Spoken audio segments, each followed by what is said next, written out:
Welcome to Sharma academy. आज हम जो सोशल सिक्योरिटी का लॉ कवर करेंगे उसका नाम है the employ provident fund and the miscellaneous provision act 1952।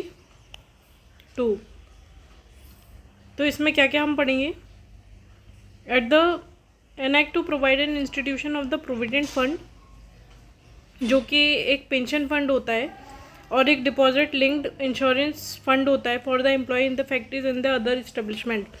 तो इस एक्ट में एक प्रोविडेंट फंड बनाया जाता है और एक डिपॉजिट लिंक इंश्योरेंस फंड बनाया जाता है उन सारे एम्प्लॉयज़ के लिए जो कि फैक्ट्रीज़ में या अदर इस्टेब्लिशमेंट में काम करते हैं। तो एम्प्लॉय प्रोविडेंट फंड तो ये खुद ही कह रहा है, एंड मिसलेनियस प्रोविजन जो भी बनेंगे, अब ये पूरे इंडिया में अलाउड होता है।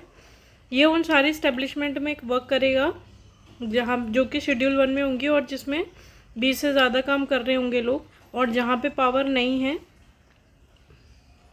to any establishment employing 20 or more employee or the class such establishment by notification of official gazette। इसके बाद ये है कि जो भी सेंट्रल गवर्नमेंट है वो कम से कम 2 महीने का नोटिस देती है टू अप्लाई फॉर इट। आगे हम पढ़ेंगे तो ये जो इस्टेब्लिशमेंट है जो कि 20+ वर्कर को वर्क देती है, एम्प्लॉयमेंट देती है, उन सब में ये अप्लाई हो जाएगा। डेफिनेशन देख लेते हैं। इसमें अप्रोप्रिएट गवर्नमेंट की डेफिनेशन दी गई है जो कि सेंट्रल गवर्नमेंट के अंदर होगी, और वो सारी इस्टेब्लिशमेंट जो स्टेट गवर्नमेंट के अंदर होंगी। ऑथराइज्ड ऑफिसर की डेफिनेशन दी है जो CPFC होते हैं, additional central provident fund commissioner होंगे, डेप्यूटी प्रोविडेंट फंड कमिश्नर होंगे, रीजनल प्रोविडेंट फंड कमिश्नर होंगे, ये सब इसके अंदर आते हैं। बेसिक वेजेस का हमारे क्या मतलब होता है, जो भी सारी इन्वॉल्वमेंट दिए जाते हैं उसके ड्यूटी के टाइम, चाहे वो लीव पे हो या हॉलीडे पे, उस टाइम भी जो दिए जाते हैं। The cash value of any food concession, dearness allowance आता है आपका, हाउस रेंट आता है, ओवर टाइम आता है, बोनस आता है, और बाकी सारे अलाउंसेज जो पे होते हैं।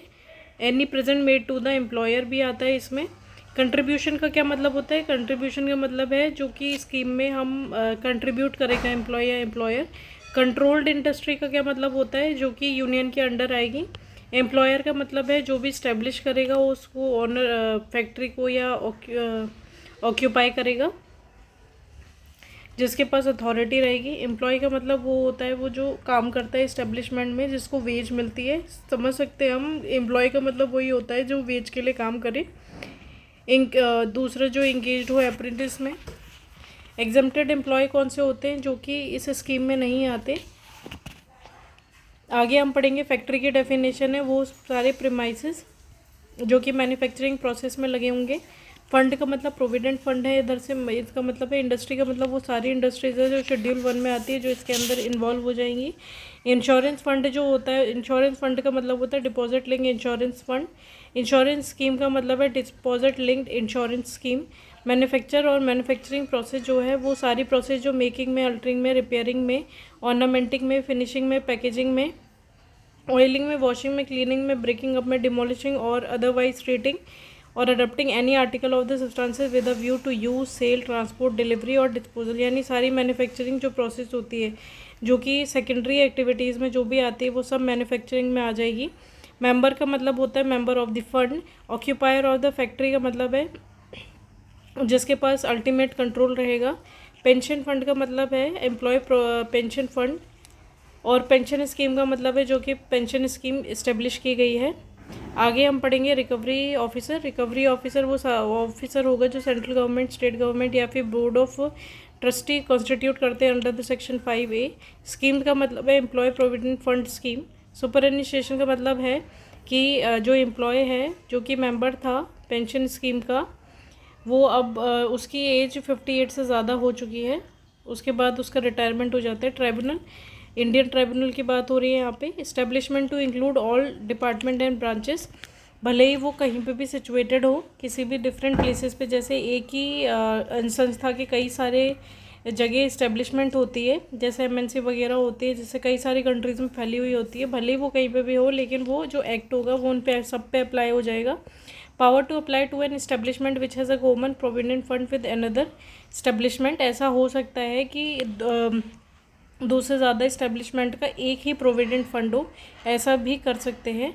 Power to add to the schedule 1, अगर कोई मैन्युफैक्चरिंग इंडस्ट्री को शेड्यूल 1 में आपको ऐड करना है तो किसके पास पावर होगी? सेंट्रल गवर्नमेंट के पास। Employ provident fund scheme, the central government by notification frame a scheme, जो सेंट्रल गवर्नमेंट है वो एक नोटिफिकेशन देके स्कीम बना सकती है जिसको एम्प्लॉय प्रोविडेंट फंड स्कीम कहते हैं। फॉर क्लास ऑफ एम्प्लॉय ने स्पेसिफाइंग कर सकती है इस्टेब्लिशमेंट का कि कौन अप्लाई कर सकता है कौन नहीं कर सकता। तो ये सेंट्रल गवर्नमेंट के पास पावर है इस स्कीम को बनाने के लिए, एम्प्लॉय प्रोविडेंट फंड स्कीम, जो कि कौन एडमिनिस्टर करता है? इसको सेंट्रल बोर्ड एडमिनिस्ट्रेट करता है subject to the provision of this act. Central board हम समझेंगे कि क्या होता है। 5A में है सेंट्रल बोर्ड की एक डेफिनेशन है। जो सेंट्रल गवर्नमेंट है वो नोटिफिकेशन के द्वारा एक बोर्ड ऑफ ट्रस्टी बनाता है for the territories to which the act extend, जिसमें एक चेयरमैन होता है, वाइस चेयरमैन होता है, जो कि सेंट्रल गवर्नमेंट लगाती है, जो कि CPFC के नाम से जाना जाता है। Not more than 5% appointed by the central government from among its official, अपने ऑफिशियल्स में से किसी भी 5% को अपॉइंट करेगी। Not more than 15% representing government for such state as the central government में स्पेसिफाइंग। जो सेंट्रल गवर्नमेंट है वो स्टेट गवर्नमेंट को ये देती है अधिकार कि वो 15% से ज़्यादा अपॉइंट नहीं कर सकते। 10% ऐसे होंगे जो कि इस्टेब्लिशमेंट में होंगे जहाँ पे ये अप्लाई होगा। 10% जो होते हैं वो एम्प्लॉयज़ होते हैं उस इस्टेब्लिशमेंट के, और जो भी टर्म एंड कंडीशन होती है to which the member of the central board may be appointed, ये सब कौन करता है? ये सब इस स्कीम के अंडर होता है। जो सेंट्रल बोर्ड है shall administer the fund vested in it in such a manner as may be describe. ये जो सेंट्रल बोर्ड होता है, ये जो फंड होता है ना, उसको एडमिनिस्टर करता है। Central board shall maintain proper account of its income and expenditure in such a form and in such a manner central government में आफ्टर कंसल्टेशन विद CAG, जो सेंट्रल गवर्नमेंट ये डिसाइड करती है जो प्रॉपर अकाउंट जो central government को, जो central board को संभालने होते हैं। The account of the central board shall B audited annually, जो भी सेंट्रल बोर्ड के जितने भी अकाउंट्स होंगे वो एनुअली ऑडिट होते हैं। और कौन करता है? CAG करता है। ये बहुत इंपॉर्टेंट बात है। जो CAG ऑफ इंडिया होगा या कोई भी ऐसा पर्सन अपॉइंट करते हैं appointed by him in connection with the audit of the account of the central board shall have the same right and the privileges and the authority in connection with the audit as CAG या उससे द्वारा नियुक्त कोई भी person. तो एक ये आ सकता है कि जो सेंट्रल बोर्ड होता है वो सिर्फ CAG करता है या उसके द्वारा अपॉइंटेड कोई पर्सन भी कर सकता है। तो यस, उसके द्वारा अपॉइंटेड कोई पर्सन भी उसको ऑडिट कर सकता है और उसके पास भी सेम पावर रहेंगे एज CAG।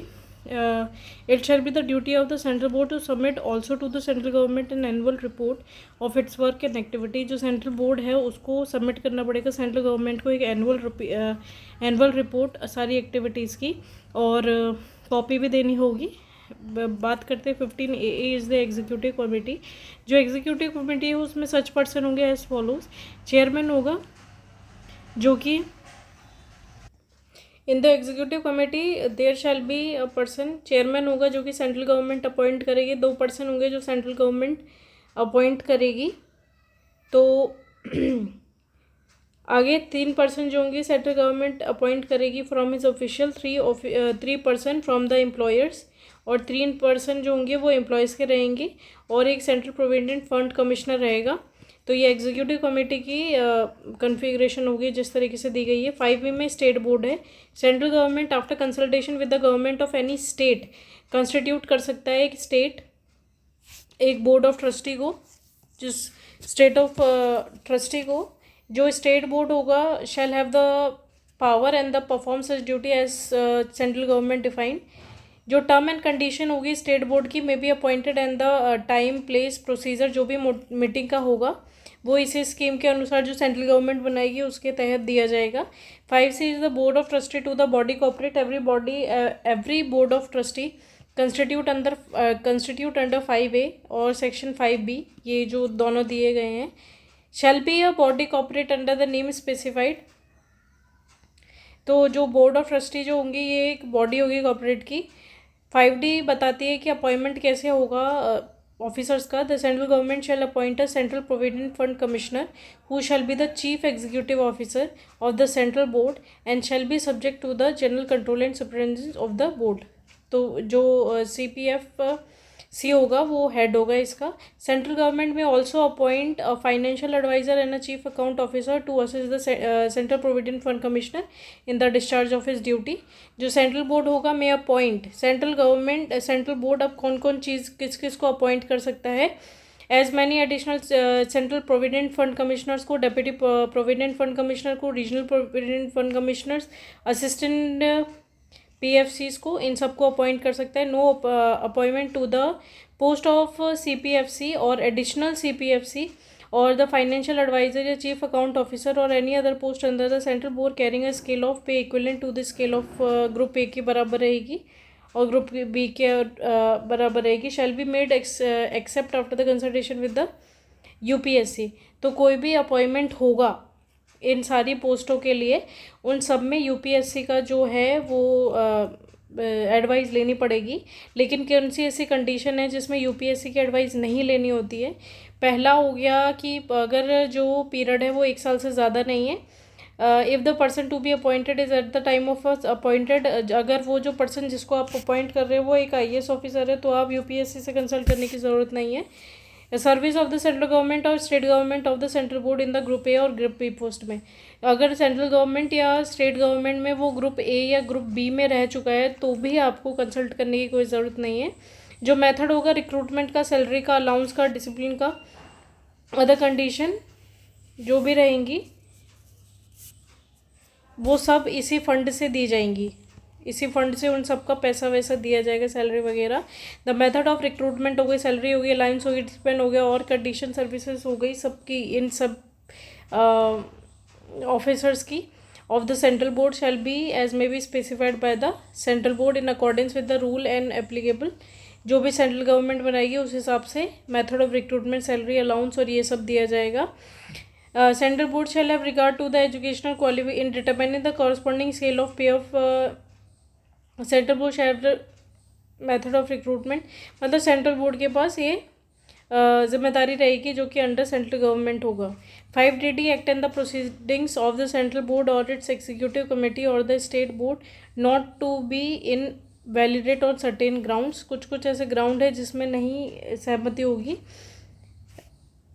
5E जो है वो डेलीगेशन की बात करता है। सेंट्रल बोर्ड में delegate to the executive committee और to the chairman of the board और to any official and the state board में डेलीगेट टू इट्स मेंबर और any of its subject to such condition and limitation if any as it may be specify such a powers or function necessary for the efficient administration। तो जो central board है वो direct कर सकता है। 6 देखेंगे contribution and the matter which may be provided for in the scheme. The contribution which shall be paid by the employer to the fund, ये important है। जो एम्प्लॉयर होगा जो इस फंड में पैसा देगा वो 10% के बराबर होगा of the basic veg. Basic veg में क्या क्या आता है, डियरेंस अलाउंस आता है, रिटेनिंग अलाउंस होता है। और जो एम्प्लॉय होगा contribution shall be equal to the contribution payable by the employee. जो एम्प्लॉय है वो भी 10% के 10% दे सकता है इन रिस्पेक्ट ऑफ हिम, और एम्प्लॉय चाहे तो एग्जीट कर सकता है 10% से ज़्यादा, तो 10% आपको याद रखना है, ये इंपॉर्टेंट चीज़ है। Provided further they where the amount of any contribution payable under the involve a fraction of the rupees, the scheme may be provide for dearest rupees half of rupee, मतलब अगर कोई भी ऐसा राउंड ऑफ आ रहा है जैसे 0.75 होगा तो वो रुपीज़ में बदल जाएगा, ऐसे हाफ फ्रैक्शंस में नहीं लिए जाएंगे। आगे पढ़ते हैं तो 6 है is the employee pension fund. Employee pension fund जो होगी वो जब निवृत्ति हो जाएगी तब दी जाती है, रिटायरिंग पर्सन को दी जाती है, या फिर परमानेंट टोटल डिसेबलमेंट हो जाएगा तब दी जाएगी, विडो या विडोवर पेंशन को दी जाएगी, चाइल्ड पेंशन, ऑर्फन पेंशन, ये सब इस सब में एम्प्लॉय पेंशन स्कीम जो है वो काम करेगी। Such sum from the employ contribution under the section not exceed 8 और 1/3%। ये जो सम होगा एम्प्लॉयर का कंट्रीब्यूशन का, इसमें employee pension fund pension scheme में एम्प्लॉयर का कितना रहेगा, 8% से ज़्यादा नहीं हो सकता, या फिर 1/3% होगा बेसिक वेज का, डियरेंस अलाउंस का या रिटेनिंग अलाउंस का। Net asset of the employee family pension fund as soon as, ये तो ठीक है। On the establishment of the pension fund the family pension scheme shall cease to operate and all asset of the scheme shall be vested and shall stand transferred to and all liability under the C scheme shall be enforceable against the pension fund. जो pension fund होगा वो administrate किया जाएगा central board के द्वारा। जो pension scheme होगी famed हो रही है जो, shall be laid as soon as it was made in the house of Parliament, house of Parliament में रखा जाएगा। अब बात करते हैं 6th सी की, employee deposit insurance linked insurance scheme. Central government official gazette में ये पर्पस देती है इसका notification for providing life insurance benefit to the employees of an establishment. इसमें क्या क्या होता है, डिपॉजिट लिंक इंश्योरेंस फंड बनाया जाता है into which it shall be paid by the employer, जो होता है टाइम टू टाइम इसमें पैसा डालता रहता है। Every such employ in relation to whom he is the employer, such amount not be more than 1%। तो जो इसमें इंश्योरेंस फंड में 1% से ज़्यादा नहीं होता, इससे कम ही कम देना पड़ता है। The employer shall pay into the insurance fund shall for the sum of money not exceeding 1/4 of the contribution he will requested। तो या तो वो 1% दे सकता है या तो वो 1/4 से कम ही देगा पूरी सैलरी का। Insurance fund shall vest in the, जो इंश्योरेंस फंड है वो भी सेंट्रल बोर्ड के अंदर आएगा और एडमिनिस्ट्रेड इसके द्वारा ही होगा। Insurance fund may provide for any of the matter specified, schedule 4 में जो भी हैं वो इसके अंदर आ जाते हैं। ये भी पार्लियामेंट के अंदर ले होगा अगर इसमें कुछ भी करना है, और मॉडिफिकेशन जो भी स्कीम में होगा वो पार्लियामेंट में रखा जाता है। Parliament within the period of 30 days उसको पास करती है। 7A is the determination of the money due to employers. जो CPFC होते हैं या additional central provident fund commissioner हो गए या डेप्यूटी प्रोविडेंट फंड कमिश्नर हो गए, रीजनल प्रोविडेंट फंड कमिश्नर हो गए या कोई भी EPFC हो गए जिसके एग्ज़ाम की तैयारी कर रहे हैं। In case where a dispute arises हो गया, अगर कोई भी डिस्प्यूट अराइज होता है तो उसका, और पहले कंडीशन हो गई कोई डिस्प्यूट अराइज हो रहा है एप्लीकेबिलिटी में, determining the amount due for an employer under the provision, या फिर इन दोनों ही केसेस में ये डिसाइड करते हैं। दूसरा है the officer conducting the inquiry under subsection L. ये जो ऑफिसर होते हैं ये इंक्वायरी कर सकते हैं अटेंडेंस ऑफ एनी पर्सन और एग्जामाइनिंग हिम और oath, requiring the discovery and procedure of the document मंगवा सकते हैं, रिसीविंग एविडेंस मंगवा सकते हैं, issuing commission for the examination of witness. तो सिविल कोर्ट जैसी पावर रहती है इनके पास। ये जो ऑफिसर्स आपने को दिए गए बाय ऑर्डर ये सब कर सकते हैं। एक रीजनेबल अपॉर्चुनिटी दी जानी चाहिए एम्प्लॉयर को सुनने के लिए। व्हेन द एम्प्लॉयर और any other person required to attend the inquiry under the subsection L fail to attend, अगर वो कोई भी एम्प्लॉय या फिर कोई अदर पर्सन होता है जिसको अटेंड करना होता है लेकिन वो किसी वजह से अटेंड नहीं कर रहा है या कोई फेल हो जा रहा है अटेंड करने में, कोई वैलिड रीज़न नहीं है लेकिन, तो जो अमाउंट ड्यू होता है एम्प्लॉयर पे वो ये जो ऑफिसर्स होंगे ये उसका डिसीज़न ले लेते हैं। When an order under subsection L is passed against an employer, और ऐसा हो जाता है कि एम्प्लॉयर के खिलाफ डिसीज़न हो गया तो विद इन 3 मंथ जो एम्प्लॉयर होता है अगर उसको कोई दिक्कत है तो वो अपील कर सकता है। आगे बढ़ते हैं, तो ये 3 महीने का ध्यान रखना है। 7B is the review of the order passed under section 7A। कैसे जो रिव्यू होता है ऑर्डर का वो किस तरीके से होगा वो 7B में दिखाया गया है। जो ऑफिसर्स हैं जिन्होंने ये डिसीज़न लिया है या तो वो खुद रिव्यू करें, उनको अगर ऐसा लगता है कि कुछ एविडेंस रह गए या प्रॉपर ग्राउंड नहीं दिया गया है सुनने के लिए, एम्प्लॉयर को नहीं सुना गया है या कोई भी वैलिड रीज़न है तो वो खुद रिव्यू कर सकते हैं। The every application for the review under subsection L shall be filed in such a form and manner within the time specified। जैसे 3 महीने दिए गए थे तो उस काल में अगर उसने दोबारा अपील किया है तो सुना जा सकता है, रिव्यू हो सकता है। An application for the review that there is no sufficient ground for a review he shall reject. अगर ऐसा होता है कि ऑफिसर को ऐसा लगता है कि बहुत सुनवाई हो गई है और अब आगे नहीं बढ़ना चाहिए तो वो रिजेक्ट भी कर सकता है, ऐसा नहीं है कि उसको पास ही करना है। आगे हम पढ़ेंगे no appeal shall lie against the order of the official rejecting an application for the review. और अगर उसने एक बार जैसे रिजेक्ट कर दिया तो आप दोबारा उसको अपील नहीं कर सकते हैं। 7C is the determination of the skipped amount. जैसे कोई अमाउंट छूट गया है या नहीं दिया है तो within the period of 5 year from the date of communication of the order pass under section 7A और सेक्शन B रीओपन होता है केस का and pass appropriate order redetermining the amount due to the employer in accordance with the provision of the act. तो 7A और 7B के अंदर जो भी ऑर्डर पास किए गए हैं उसमें अगर कोई अमाउंट जैसे रह गया है तो 5 साल के अंदर अंदर वो दोबारा जाना चाहिए। तो 5 साल याद रखेंगे इसमें। 5 साल के अंदर अंदर होता है। 70 ट्रिब्यूनल की बात करता है। एक इंडस्ट्रियल ट्रिब्यूनल भी जो होती है कॉन्स्टिट्यूट होती है, जिसमें दोबारा अपील कर सकते हैं, इन ऑफिसर्स के खिलाफ कर सकते हैं। 7I जो होती है अपील कर सकती है ट्रिब्यूनल को any person aggrieved by the notification issued by the central government और the order pass by the central government और any authority under the provision to the subsection 3 और सबसेक्शन 4 ऑफ सेक्शन 1 और section 3 7A और 7B। तो 7B अभी जो हम देख रहे थे, जो भी ऑफिशियल होते हैं जो ऑर्डर दे देते हैं, अगर उनके खिलाफ अगर कोई आपको प्रॉब्लम है, पर रिजेक्ट नहीं हुई है लेकिन आपको उनकी अपील के खिलाफ कोई दिक्कत आ रही है, तो आप अदर कोर्ट में जा सकते हैं, जो कि एक ट्राइब्यूनल होता है। ये सेंट्रल गवर्नमेंट या सेंट्रल गवर्नमेंट के द्वारा नियुक्त व्यक्ति जो भी होगा, अगर उसके ऑर्डर से आपको प्रॉब्लम है तो आप सीधा ट्राइब्यूनल में जा सकते हैं। जो प्रोसीजर होता है ट्राइब्यूनल का, वो खुद का प्रोसीजर होता है, its regulate to its own procedure. जैसे आपने देखा हो कि जो न्याय पंचायत वगैरह होती हैं वो भी अपना खुद का प्रोसीजर चलाती है, उनको कोई उनके लिए कोई प्रोसीजर अलग से नहीं बनता है, बल्कि वो खुद ही अपना प्रोसीजर चला देती हैं। इसी तरीके से ट्राइब्यूनल भी अपना काम करती हैं। 7K जो होता है, right to appellate to take assistance of the legal practitioner in the government etcetera to appoint presiding officer presenting officer. तो इस ट्राइब्यूनल में जाने के लिए may either appear in the person और take the assistance of the legal protection, या तो आप खुद जाएं या तो किसी लीगल कोर्ट जो वकील है उसकी हेल्प लेते हैं। 7S जो होता है वो 7L is of order of the tribunal. अगर ट्राइब्यूनल जो होता है वो सारी बातें सुन के या तो वो ख़त्म कर देगा, या तो वो कंफर्म करेगा कि हाँ ये सब ठीक है, मॉडिफाई करेगा या नल कर देगा, या तो खारिज कर देगा।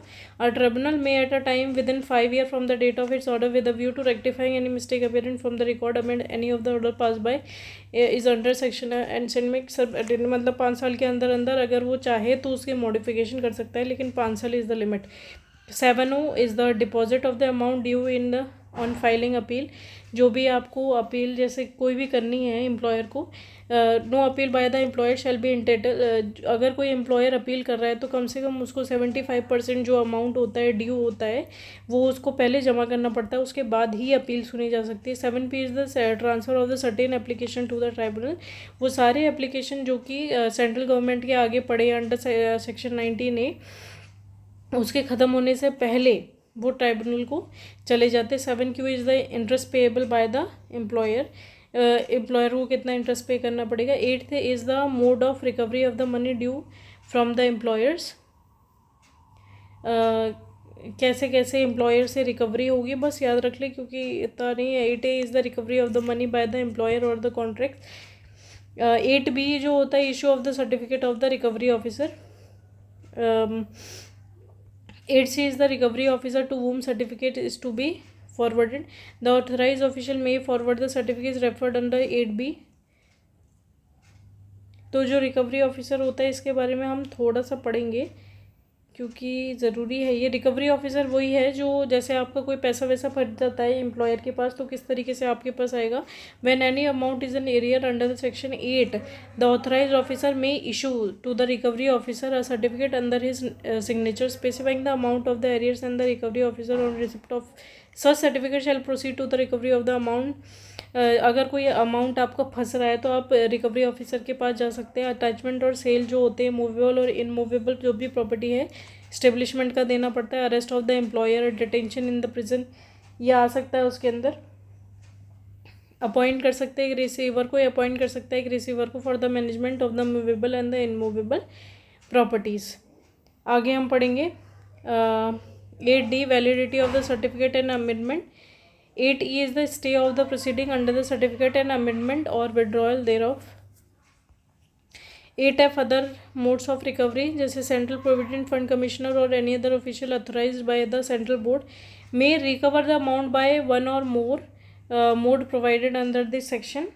If any amount is due from any person to any employer who is in arrear, the CPFC or any other authorized by the central board in the behalf may require such person to deduct from such amount. तो जो central board है वो order दे सकता है ताकि वो recover कर सके सारे अमाउंट को। 8G आता है application of the certain provision of the income tax आती है 8G के अंदर। 9 के अंदर fund to be recognised under act 11। 10th is the protection against attachment. 11 is the priority of the payment of the contribution over the debt. Employer not to reduce wage, हाँ employer जो होता है वो veg कम नहीं कर सकता है इन सब में डिपॉजिट करने की वजह से। ऐसा ना हो कि वो वेज कम करे। 13 इंस्पेक्टर को नियुक्त करता है। इंस्पेक्टर को नियुक्त करने के लिए वो इंक्वायरी कर सकता है कि करेक्टनेस ऑफ द इंफॉर्मेशन की। Require an information to furnish information as required at any reasonable time और premises connected with required one found in the charge. Produce करे examination of any account book register other document. Examine कर सकता है वो किसी भी relevant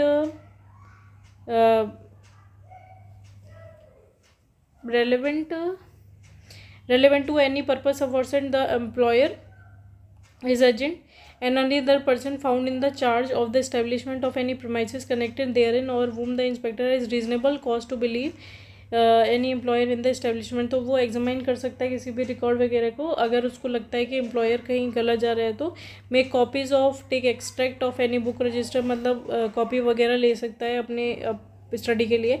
exercise such other powers as may be provide.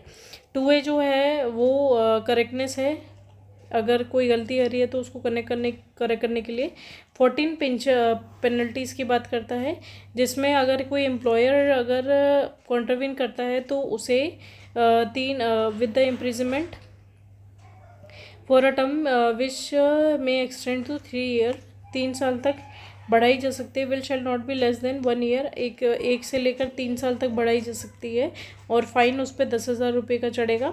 Which shall not be less than 6 month and a fine of 5,000 in other case, और other cases अगर कोई होते हैं इसके अलावा तो 5-6 महीने की जेल और 5,000 रुपये की सज़ा रहेगी।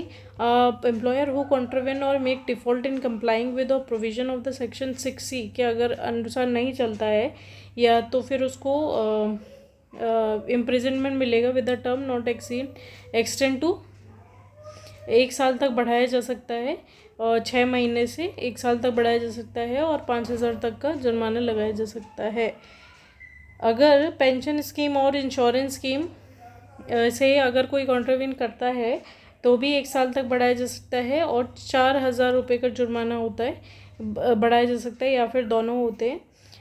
Offences by the company 4A में दिया गया है।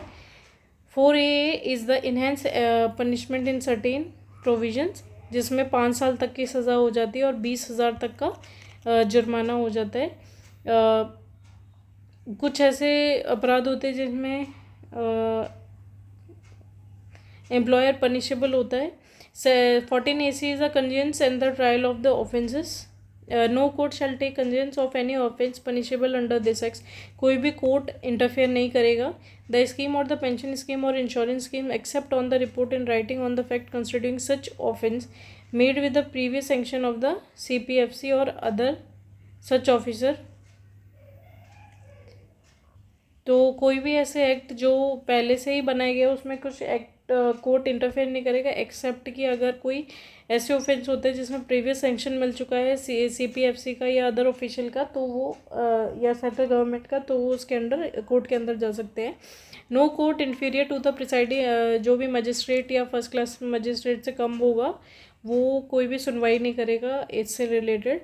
14B is the power to recover damage, जितना भी होता है